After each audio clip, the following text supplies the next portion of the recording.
Good morning, everybody. This is Season 7, Episode 10 of the CatchMark SportsNet podcast, brought to you by Chris Wink, Realtor for Century 21 Trophy Class. It's Thursday, June 13th, 2024. This is the final podcast of the 2023-24 school year and the final CatchMark SportsNet podcast for yours truly. If you haven't heard, yes, I'm departing CatchMark after nearly 3 years here. My last day with CatchMark will be Saturday, June 22nd. Connor, we got to move you over a little bit. There you go. Keep going to your left a little bit. We're trying to center everyone in the frame. Here we go. He's the guy that's going to be my successor. So we'll introduce him in a second. But that'll be my last day after the banquet, the Player of the Year banquet, which is Saturday, June 22nd at Whitehall High School. It's an invite-only type thing, but so we will be live streaming it, though. So for those who want to watch it, they can watch that awards. But, it's bittersweet, obviously. I think we accomplished a lot of good stuff as a team here, a lot of creative, a lot of modern-type sports coverage for high school athletes specifically. Most of my time spent here has been leading CatchMark SportsNet. The team here has accomplished so many wonderful things, though, and I can't thank everybody enough for doing that. And that includes everybody. I fully expect that to continue, which leads me to the introduction of my successor, Connor Raeth. How you doing, Connor? I'm just great. Good. Thanks for being on. And Connor's a 2022 Montague High School alumnus. He's currently a tech support specialist for CatchMark.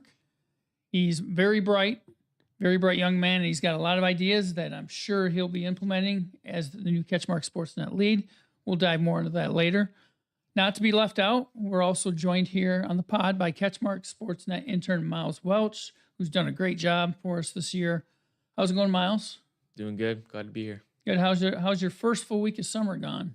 Oh man, it's good, but I'm tired. I've been staying up late, so obviously I'm sleeping late too. So You just get your hair cut? yeah, I did. I think I need to for these podcasts. Yeah. All right, but we'll dive into that topic more too with Myles and the things he's done here. But before we get into anything, let's thank our sponsors.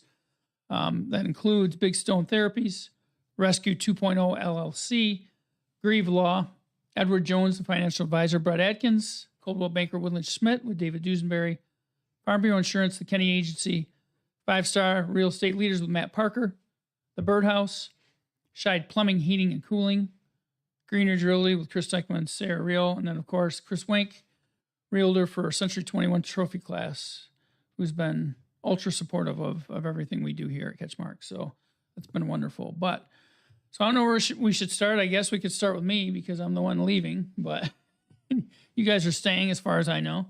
But my time at CatchMark, how it came about, what I'd hoped to accomplish and what we were able to do. Your dad likes to say, so, Connor, his father is Brent Raeth, the managing partner here. And this all started for me with Brent with tacos at San Marcos, which is one of the favorite stops of the CatchMark crew. Just talking about ideas, and I didn't envision when I met him for lunch 3 summers ago that he was going to be offering me a job. That's what happened, and I was at M Live still.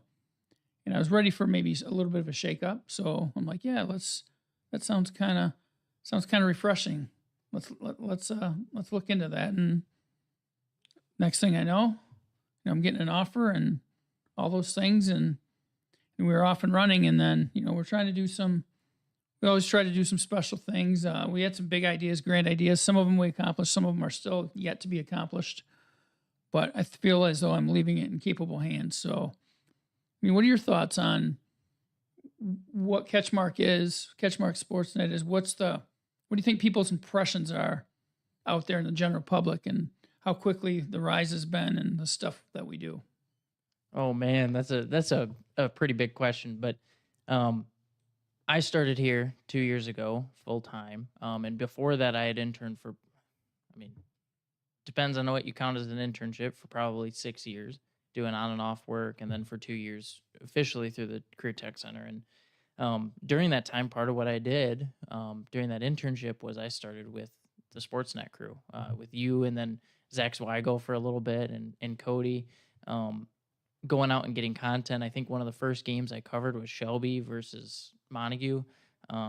And I think that the general public's idea of Sportsnet and of what CatchMark is that we provide local media coverage for teams that don't tend to get a lot of local media coverage, and for groups that tend to not get a lot of local media coverage if we weren't here, right?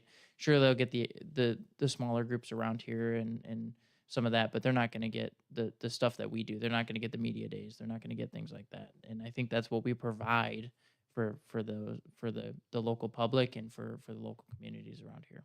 What have your impressions been, Miles? I mean, coming from before you even became affiliated, you started out as a sports nut, which we'll get into that as well. That was your first experience here with CatchMark, and then it grew into an internship. And what were your thoughts of CatchMark before, and then what are your thoughts now that you've kind of been on the inside and know how things work? I mean, before I think everybody knew it was kind of big. I mean, at school, all we talked about was CatchMark and the updates and all the stuff, the standings and player of the weeks and stuff like that. So now that I'm kind of inside, I've seen like how there's nobody else that's really competing with us in the area. So I think a lot of people really just look to us for various of stuff. Yeah, I don't anticipate that going away. I mean, I think could it look different? Sure, because you got some fresh mind, fresh eyes, young people kind of leading the charge. I'm not a young person. I'm anything but that. But I've always had a passion for telling stories, and that's what I'm going to be doing in the next phase of my career, which I can't completely announce yet, but there's stuff in the works in different school systems that's being discussed. But I've always really loved being out in the field and telling stories and sharing people's stories. And I think earning people's trust to do that. That's something I've always prided myself on, but I think the future's still really bright. I think there's a lot of stuff that you guys can still attain, and I'm going to be there supporting you 100%, even though I'm not going to be here physically in this building anymore. But yeah, I'm going to support everything. And again, that next move, I'll be around. So that's the thing I'm really happy about. But I just want to thank everybody here on the CatchMark team. The schools, the student athletes, the parents, the coaches, the fans, everybody around that's been so supportive. I mean, I put out a Facebook post yesterday just to kind of let just the general population know that there was a move in place, and it feels like it's my living obituary when you read it, because it's like so many people say so many good things, and I feel like I should address them all, but I'm like, man, I got to get some stuff done here at CatchMark. I can't. Maybe at some point I'll go back and address them all and thank everybody properly, but it just makes you feel really good, and that you made a difference, and that's all I've ever wanted to do anywhere I've been, is make a difference. Yep. Yeah, and I have some big shoes to fill. Just based on that post, I was tagged in it, so I got notification every single time somebody commented on it. Sorry, Connor. So what the impact you've had on the communities around here is not unnoticed, and it is, in fact, pretty large. If I walked into Montague High School right now and asked them, who's CatchMark SportsNet, what do you think when you think CatchMark SportsNet? They're going to say Scott, right? The impact you've left is, and I know you're not going anywhere necessarily, but the void that I have to now fill is immense, and there's a lot for me to learn and a lot for me to take over, and I got some really, really big shoes to fill. So I'm excited for that, but I'm also a little nervous for it, and I'm hoping that I can have the same impact that you did, and that when I go to retire, I go to not do this anymore or anything like that, that I get the same kind of living obituary as you said. So yeah, that's kind of what's been. I've had that twice now, because it happened when I left M Live. And then people out there are probably thinking, God, that guy's self-serving, because he just wants all these pats on the back. But it does make me feel good, because there's times I'll be honest, maybe I'm getting in that midlife crisis, 51 years old, and figuring out, have I done the right things? Have I done the right things as a father, as a husband? That plays into this too, because, and it's nothing against CatchMark. It's just, I feel like sometimes you try to take on way too much, and you're not. I also felt like I wasn't delivering maybe exactly what CatchMark needed to grow in the SportsNet spot. I think we did a great job providing coverage and did a lot of special things, but I think there's another frontier to reach. Yep. And I think Connor's the right guy, and people like Miles on board helping. I think that's the right direction and at the right time. So it's it's kind of a lot to handle and to look, when you're looking at all these comments and stuff. And my phone's been blowing up, which has been nice 'cause it makes you feel good that people appreciate what you're doing and think highly of you to do that. But what do you think about the future, Miles, and what could be done yet? What hasn't been done? What could be done? I think the biggest thing still is on the social media aspect. I think there's Yep. there's a ton of more stuff that we can produce, even just daily, Mhm. that just gets the word out and the public understanding of sports going on. But Scott, you kind of just opened the door for me in the industry, so I appreciate that a ton. I don't see many kids around this area getting the experiences that I'm getting, so I appreciate that. Yeah, I want to give you more experiences, and actually, there's one to come potentially that we talked about with Yeah. because you want to go into broadcasting and be an analyst and that kind of stuff. Maybe among other things that you're still young. There's things that you want to sort through, maybe and figure out what you want to do. But I wanted always to give Miles an experience like in a real broadcast booth, like a shadow, and we're trying to line that up now. He's done a lot of behind the scenes stuff, a lot of editing videos that maybe he didn't always get credit for, like the hot seat, doing stuff like RSVP lists for the upcoming banquet that we have for the player of the year, but just a lot of other things too, standings and just a lot of other stuff that has to be done behind the scenes that make us go and that people appreciate. So, but again, I don't know how I can express my gratitude enough for everybody, all the support and love and appreciation, but I'm here to say now that it's been great. That also goes to Brent Raeth, the managing partner here, and then our team. I don't want to leave anyone out, so I don't want to announce them all. But the growth and everything I've learned at CatchMark, I've been pushed in a good way, and that's what I was looking for when I came here. I wanted to be pushed. I wanted to grow. Did I always grow? And was it the right way? No, but being pushed constantly and held accountable. That's a big thing. Healthy conflict we talk about a lot here. Those are things I'm gonna take with me in my next stop, and I'm gonna try to incorporate. The planning is huge.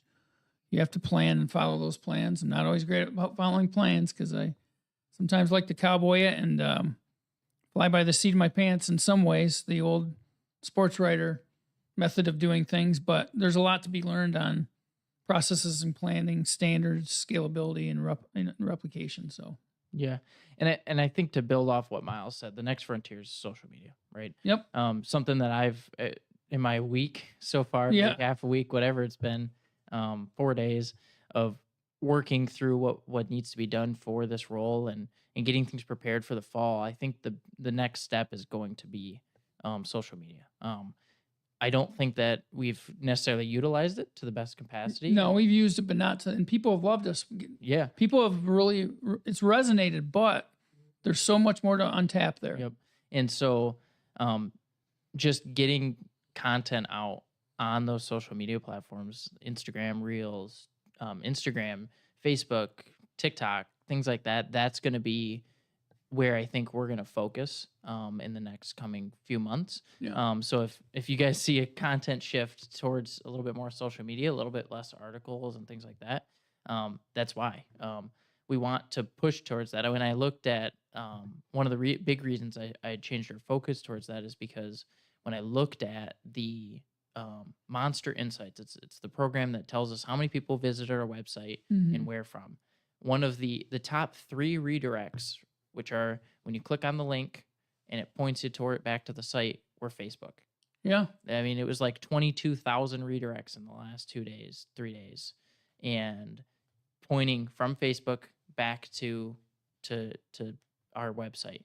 So I think if you got 22,000 people looking on Facebook and they're all going back to the website to view the content, why not just give them the content right there? Right. And then they don't got to make that extra click. We'd love the extra click, but now if they're viewing it there and they can view it there and it's easier for them to access, great. So I think that's going to be our next frontier, and that's where we're going to start looking at utilizing it better.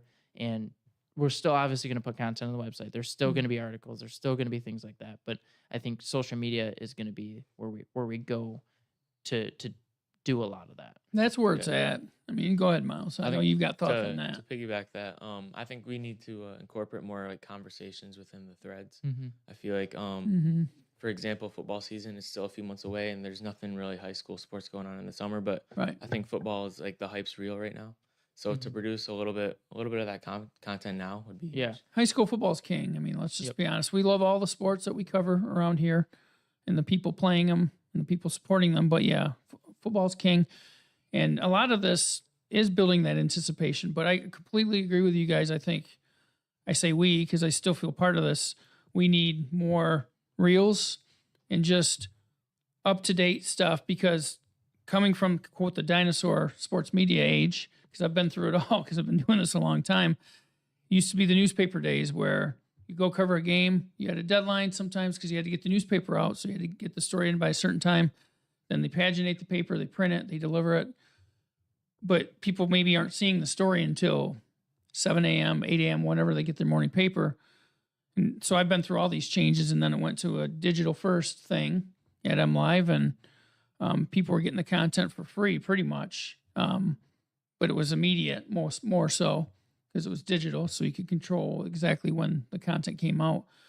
But then there's been the shift more towards social media and how people consume their news and content, and that's taken place. And I think that's good in a lot of ways. But people's reader and content consuming habits are different too. They want to just scroll through stuff quickly. And move on to the next thing. Another thing, like a great example of what you're saying right now is when you go to ESPN. I follow ESPN on Instagram, right?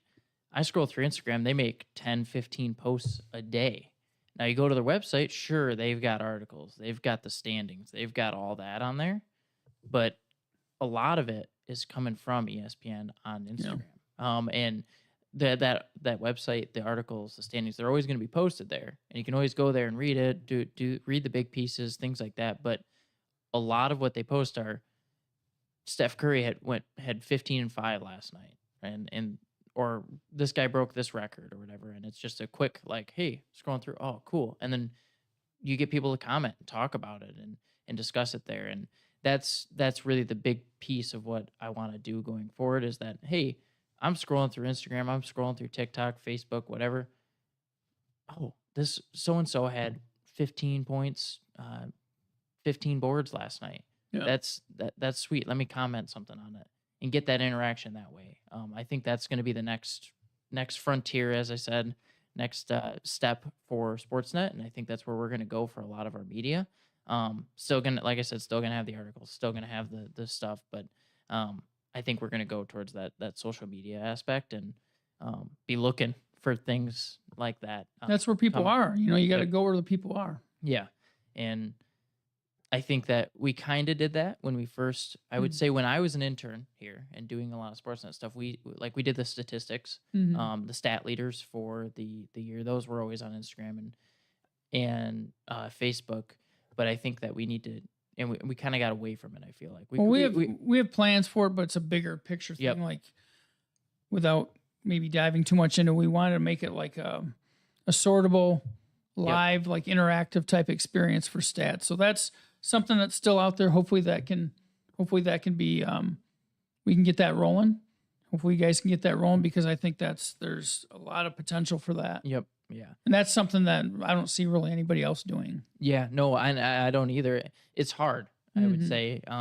It's really hard to do in high school sports because unlike the NBA, the NFL, even college football and basketball and things like that, stats are not all kept in the same way. No. Right?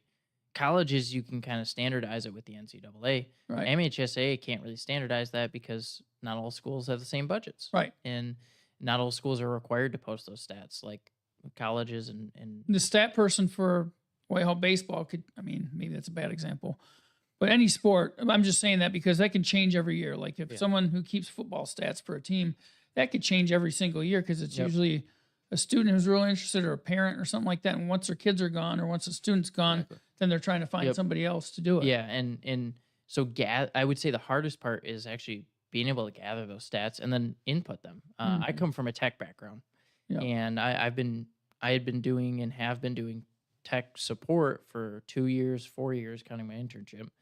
And just building something like that from a technical background is extremely difficult. How are you going to get it to search by player, search by stats? How are you going to get it to auto update stats? How are you going to input stats? How are you going to make it easy? How are you going to make it streamlined, right?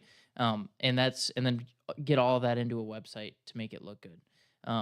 That's the hard part, and I think that's where the hard part comes from. On top of how do you get stats? Some schools do stats on Max Preps, right? Right. Montague for a long time did our basketball stats on Max Preps, and they were posted on Max Preps like that. But half of the schools in the conference don't do that, right? Most schools keep their stats in the book, and so you'd have to go get the book. And then how are you going to get those stats from the book to your computer without somebody manually going in and inputting stats each week? And I think one of the ways we can do that is by using AI, which I know you're. Well, okay. So this is, your dad talks a lot about ego in general. Yeah. That's probably ego on my part because like I can write as well as AI. Yeah. And I guess the reason I've always said that is because I can't. I'm not a robot or a machine. Even though people joke about that. Yeah. You know, they're like, how do you pump out so much content? But with AI, I've always struggled with it. Maybe makes it too flowery or too artificial. So then, but you can program it. You can write it, Chat GPT, so you can kind of tailor it to the way you need it. Yeah. So for example, I used it the other night when I wrote the Wyatt Fairchild article. Mm-hmm. Your dad used it when he wrote that Facebook post for me. I guarantee he did. It was a nice post. Your dad wrote a very moving post for me. He shared my Facebook post and wrote his own.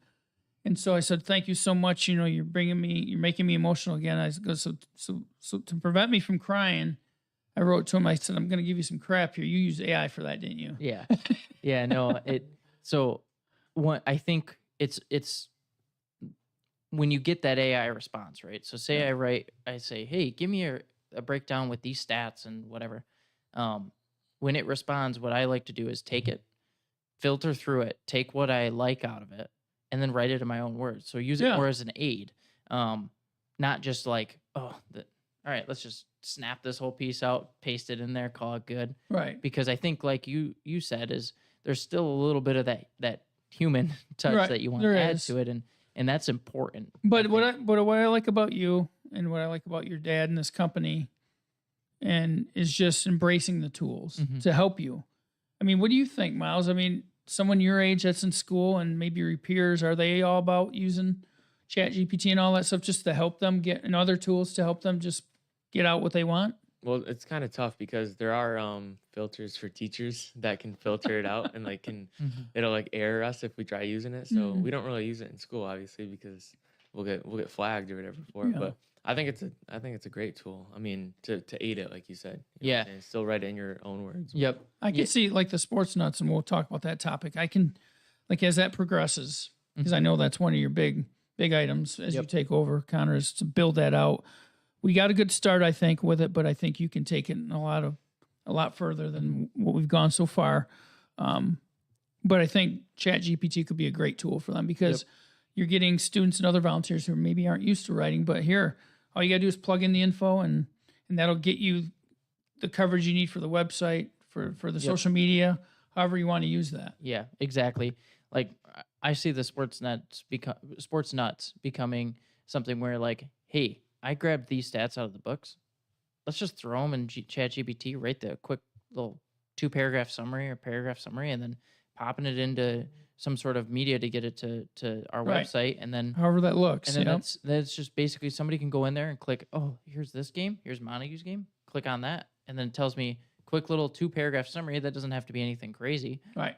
Just like this person had this many stats, this person has this many stats. Timeliness is important. It was something just because I felt like I was trying to do too much or juggle too much. Part of that's on me. Yep. But I always felt like I was always trying to play catch up. So like if Shayla Hardy or one of the other Harper, Leon, or other sports nuts, Letitia Michelson, you know, Emily Vanderstel, any other the sports nuts who would take photos and put them in there, I felt like sometimes I was not catching up to them till 2 or 3 days later. Yep. Sometimes the photos got entered late too. Yep. But at the same time, when they did do what we hoped and what we asked, I wasn't maybe holding up on my end because I was just trying to get other stuff done and keep my head above water. Yeah, So. yeah, and I think that the Sports Nuts group could be a big group, and I see it becoming something that is kind of fun to be in and fun to do for local area high school students that want to learn how to become a journalist, want to learn those skills to become that. Or just be involved. Yeah, like if exactly. Just be around high school sports. Yeah, yep.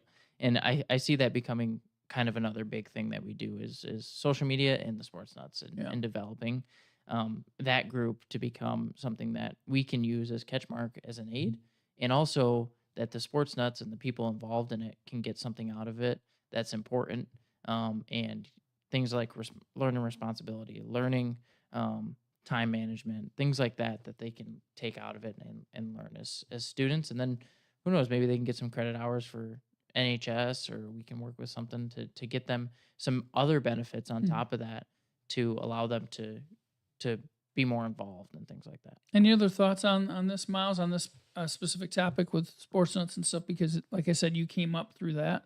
Yeah. And then you kind of evolved into an internship. But what are your thoughts on where things could go and how that should look? I think Sports Nuts is kind of a huge part we should look into, because you said it before, you can't be everywhere at once. Mm-hmm. And if you have 1 or 2 kids from every school in the area, that makes it a lot easier to cover many games. You know what I'm saying? So. And it doesn't have to be the full-fledged, like, okay, when I go out to a game, my routine is usually getting photos, videos, social media updates, interviews, doing a video, doing photos, doing a story. That I love doing it, but that takes a lot of time.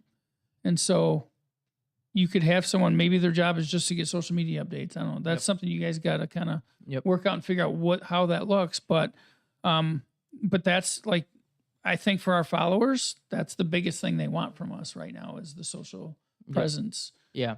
Yep. And like I said, website's always going to be there. We love the website. Yeah. It's not going anywhere. It's for sure we're still gonna post articles. I mean, you always gotta have. There's always gonna be an article that could be written, right? Yeah. There's always gonna be a story that could be told, and like the website is never gonna be going anywhere. Like that's gonna still be a staple of where you can get your media. It's gonna be the best spot to probably get your media in the most organized way. Yeah. Sometimes going through Instagram and trying to find that article from 2 weeks ago, when there's already been 50, 60 posts, or maybe something. I mean, that's a lot, but something like that is going to be tough. But if you go to our website, right, you can just filter by spring 2024, right? And click on that. And it's going to be a lot easier to find your posts or find those articles and be able to reference that stuff. So obviously the website's always going to be the best spot, but we would like to kind of expand to that social media portion and make social media kind of the quick spot, right? So you got your quick spot, you got your long-term area to be able to find all your archival stuff, things like that, things that you want to find, and even get the better, more quality articles that some people like to read. Yeah. That's kind of the direction I see it going.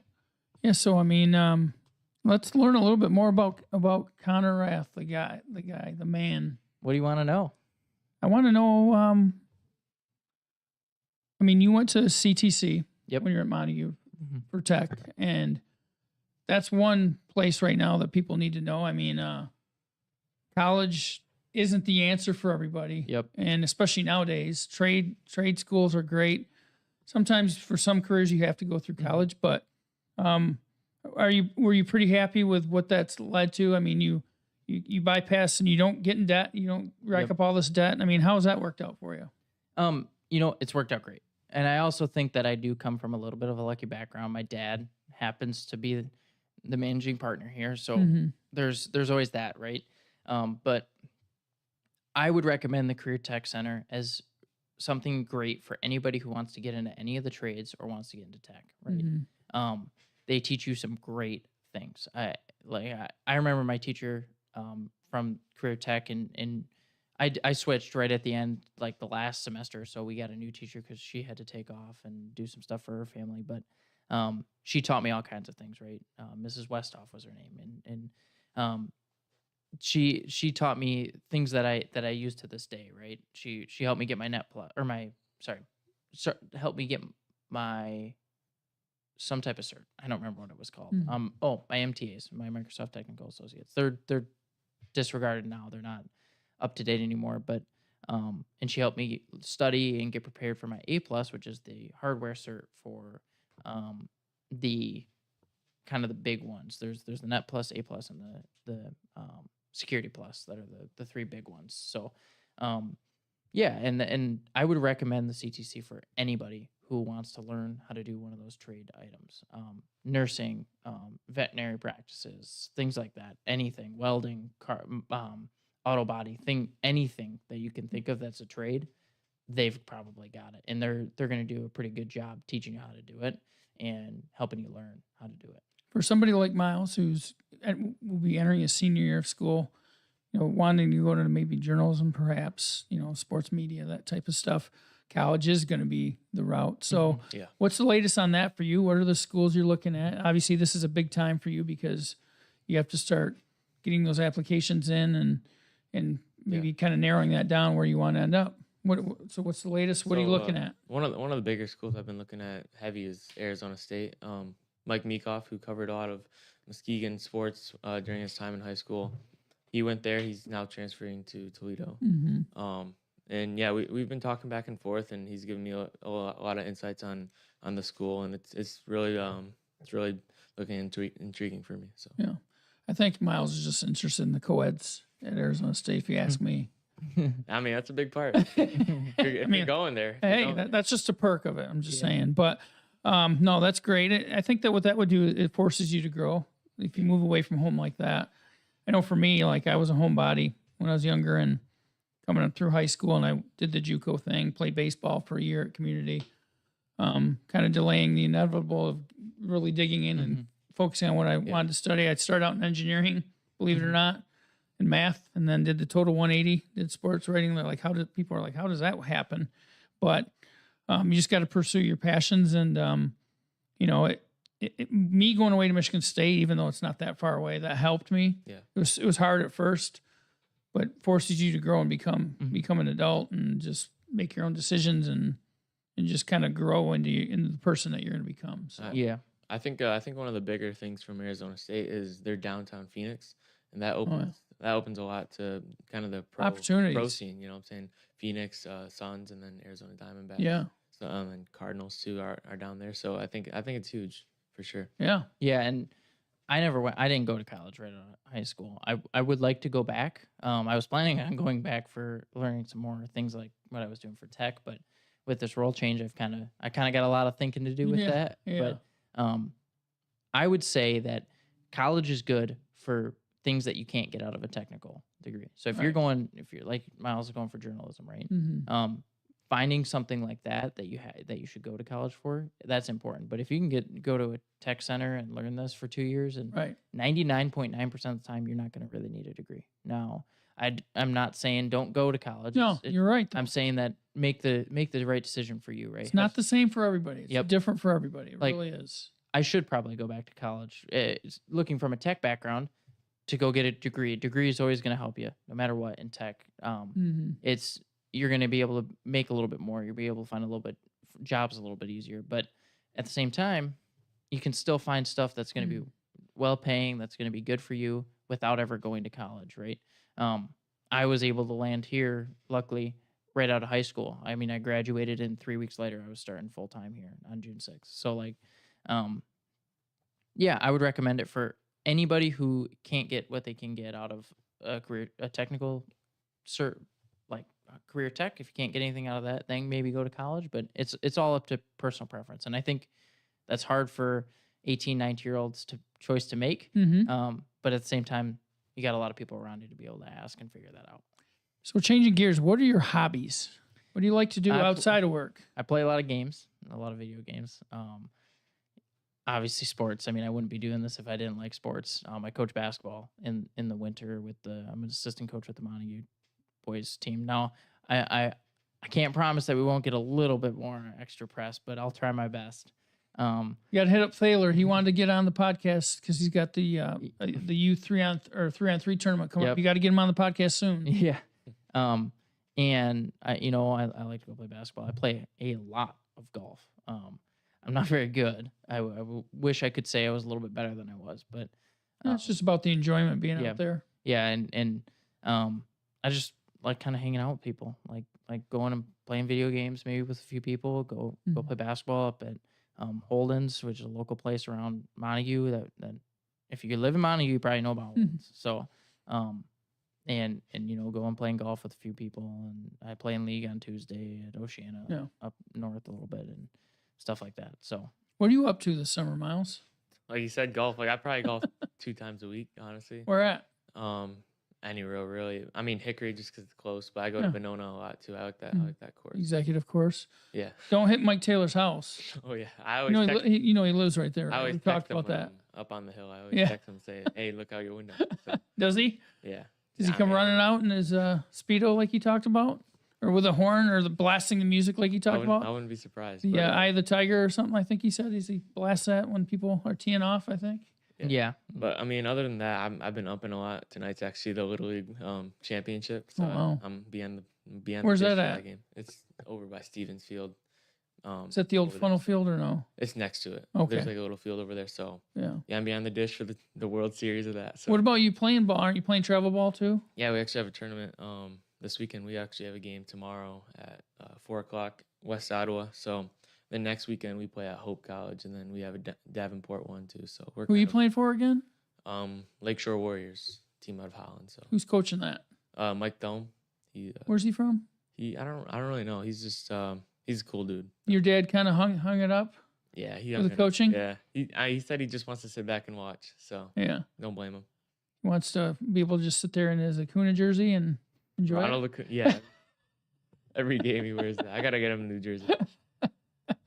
So that's a great kind of segue too, talking about relationships with dads. I know that's far off what we're talking about, but it's just kind of cool.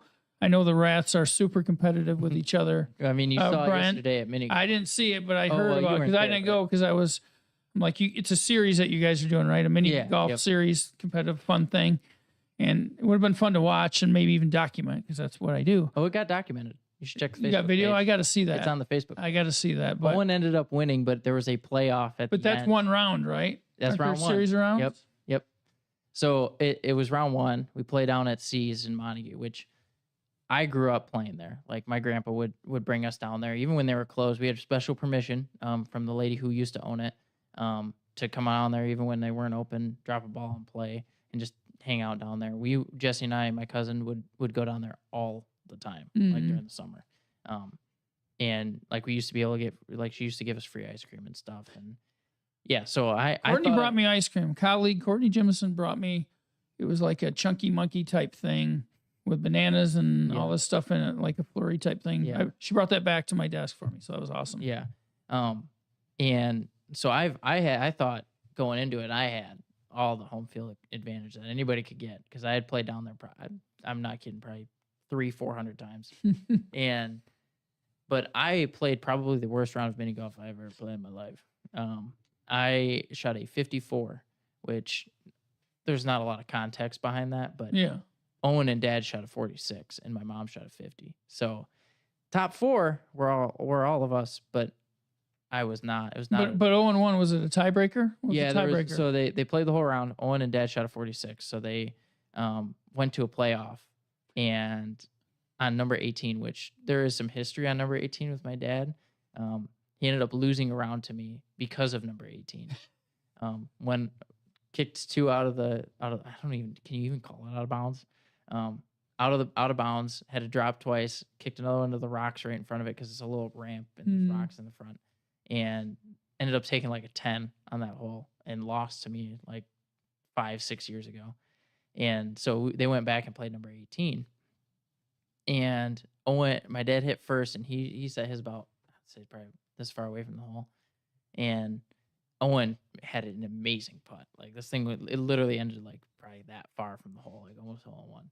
And Owen obviously tapped in for a 2. Dad had like a 5-6 footer for a 2 to tie it up and go to another playoff hole. And he lipped it out, which is rare for him to do on a 5-6 footer. So yeah. So I make I golf in a league at Stonegate on Wednesdays, and I make that look like a mini golf course, and not in a good way. What I mean by that is you might see some adventurous shots that don't always end up well. But like yesterday was fun. It was probably the most relaxed I've been playing league golf since I've been in it for this year and a half now. Yep. I don't know why. Maybe just because these things are changing, and I feel maybe at ease with where things are at, Yeah. career-wise and everything. But I still didn't shoot great. I'm not great. I shot a 49. That's not great. That's It's what I not shot the other terrible. night at league. It's not. I mean, it's not great, but I whatever. have not. I've gotten real lucky. I've not shot a 50 at league yet. Yeah. I can't. Oh, I shot way over that in the previous week. I came really close on Tuesday. I going to the last 2 holes. I had to bogey par to be able to stay under 50, and I went exactly bogey par and came really close to not going bogey par. Yeah. Like as close as you can get. What are you shooting, Miles? I mean, I'm probably averaging 56, 57 with a couple breakfast balls. That's You know what I'm saying? So Yeah, we haven't been using mulligans in league, but that's probably frowned upon in league. Yeah, the worst part is that in my league, I decided it's handicap. My league's handicapped. Yeah, so is ours. And so the week 1, and they don't do like take it off your GAM or GIN handicap. So week 1, I went out and decided to shoot a 43 on the back 9 at Oceana, and back 9 at Oceana is par 37. So I was 6 over. Yeah. And set my league handicap to a 6. And so the next 4 weeks, I proceeded to play at 6 and have to give every person I played like 8 strokes. And so it was just not an ideal situation for me. There's a benefit to sucking when it comes to that. Because I golf with Justin Durga, who's part of the Durga Insurance Group that sponsors us. And so thanks for that. But I have a friend, Nick Vleetster, that subs in too. And that's been a lot of fun. But so Justin, last year when I continued to just suck week after week, he's like, Scott, you don't have to keep building handicap. That was the first half of the season. Quit putting this when he was half joking, I think. Yeah. Yeah, no. Like what ends up happening is I go into week, I think it's week 7 or 8. And from week 2, it just every round I play, anything above a 43 is going to be, I'm giving strokes, so I'm going to have to shoot at least a 43 to probably win. And so the last like 3 weeks, I've shot like 44, 45, 46, and then a 49. And it's just been, I have to give strokes every week. Last week was the first week, Chris Wink, who actually sponsors this podcast. I played him last week. Yeah. And it was the first week that I was given strokes. I was playing off of 8 instead of 6 because I had not played great the last few weeks. And he actually had to give me like 3 strokes or something like that. And he ended up winning by a stroke because I didn't play great, but it was fun. No, you just let him win because he's a sponsor. Yeah, I had to. So any other thoughts from you guys on what's going on here? The transition and everything else that's going on? Not really. Like I said, going into the fall, expect a little bit of a change. Maybe some less articles and more social media, a lot more social media. Yeah. And there's still, like I said, for the 10th time, there's still going to be the website. There's going to be like articles. There's still going to be that stuff. And it's still going to be the best spot to go if you want to get media. But social media is going to be the way that we're probably going to start looking. Yeah. And just expect to see a lot of my face going into the fall and stuff like that. Scott's still going to be around. We'll probably still ask him for help every once in a while. And then, Scott, I want you to know that we appreciate everything you've done over the last 3 years. It doesn't go unnoticed. I've had a great time working with you. I've worked with you basically you started when I started my internship. Yeah. So it's been fun. I've enjoyed it. I've enjoyed every lunch, every golf round we've gone and played, and we'll have to play before you leave. Yeah.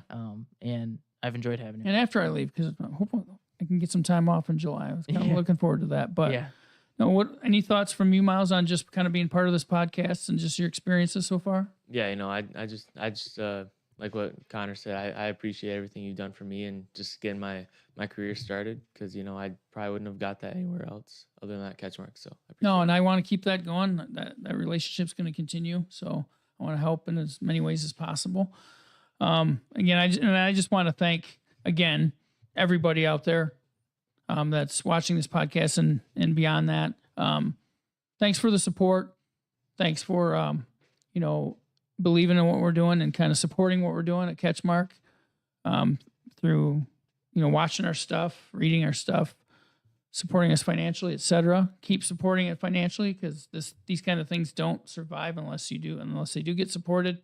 Yep. And there's more great things coming in the future and more great content that we can produce and CatchMark can produce. Yep. So again, thanks to the Raeth family. I mean, because it is a family affair here at CatchMark with the Raeths. You got with Brent, the managing partner, Kara, the office manager. You got Connor here, transitioning from tech to CatchMark SportsNet. You've got Owen here as an intern right now and working.